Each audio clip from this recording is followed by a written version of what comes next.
देखिए किसका वजूद, ये वो कब से खुदा बन बैठी हैं, किसका वजूद रहेगा किसका वजूद मिटेगा ये अल्लाह ताला जानता है। महबूबा जी को ये मैंडेट किसने दिया है किसके वजूद के बारे में, महबूबा जी के से ज़्यादा अल्लाह ताला के फजल से अपनी पार्टी का वजूद हर जगह मौजूद है। महबूबा मुफ्ती इसी मुझे माफ़ करना, इसी खुशफहमी में थी, इसी घमंड और गुरूर में थी कि पिछले इलेक्शन में हालांकि वो चीफ मिनिस्टर रही थी और वो तीसरे नंबर पर रही, और जिस कॉन्स्टिट्यूंसी को वो रिप्रेजेंट करती थी वहाँ भी वो तीसरे नंबर पर रही, और आज भी इंशाअल्लाह मैं जो कहता हूँ कि दूसरे नंबर के लिए उनका और एनसी का मुकाबला है।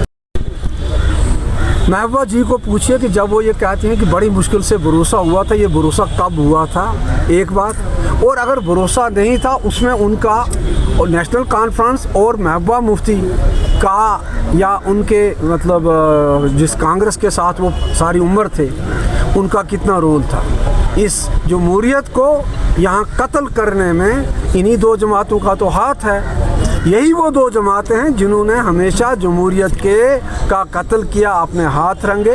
तो ये आप जमहूरियत के और वोट के तकद्दुस की क्या बातें करते हैं। जब इन्होंने वोट, मुझे बताइए पिछली बार इनके भाई ने, वो कैंडिडेट थे, पार्टी को नहीं पूछा, प्रेसिडेंट को नहीं पूछा, जो लोग मुख्तलिफ ज़िलों में इंचार्ज थे उनको नहीं पूछा, और ख़ुद ही इलेक्शन कमीशन को लिखा और इलेक्शन डेफर करवाया। अगर आप लोगों को याद हो, हमारी याददाश्त कमज़ोर है, तब ये डेफरमेंट ठीक थी, तो आज वो कहती है कि नहीं जी डेफरमेंट से अब ये मुश्किल से बड़ा भरोसा हुआ था, अब भरोसा टूट गया।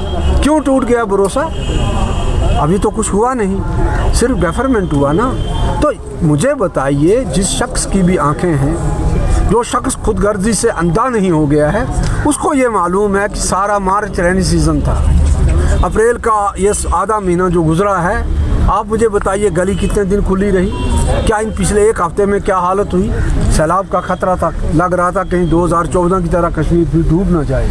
बर्फ गिर रही थी गलियों में, पस्सियाँ गिर आईं, भेड़ बकरियां मर गईं, मवेशी मर गए, मकान टूट गए, लोग मर गए, तो आप फिर भी कह रहे हैं कि नहीं जी डेफरमेंट नहीं होनी चाहिए।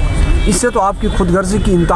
हेट स्पीच कोई भी स्पीच हो, हेट स्पीच होती है, और हेट स्पीच की हम मजम्मत भी करते हैं और इसको कंडम करते हैं, चाहे वो कोई भी शख्स किसी भी पार्टी से ताल्लुक़ रखता हो, जो नफ़रत फैलाता है, जो गाली गलौज से काम लेता है, जो लोगों को तकसीम करता है, हम उसके ख़िलाफ़ हैं। जिस तरह किसी भी मुअज़्ज़िब इंसान को उसकी मुखालफत करनी चाहिए, मुअज़्ज़िब माशरे को उसकी मुखालफत करनी चाहिए।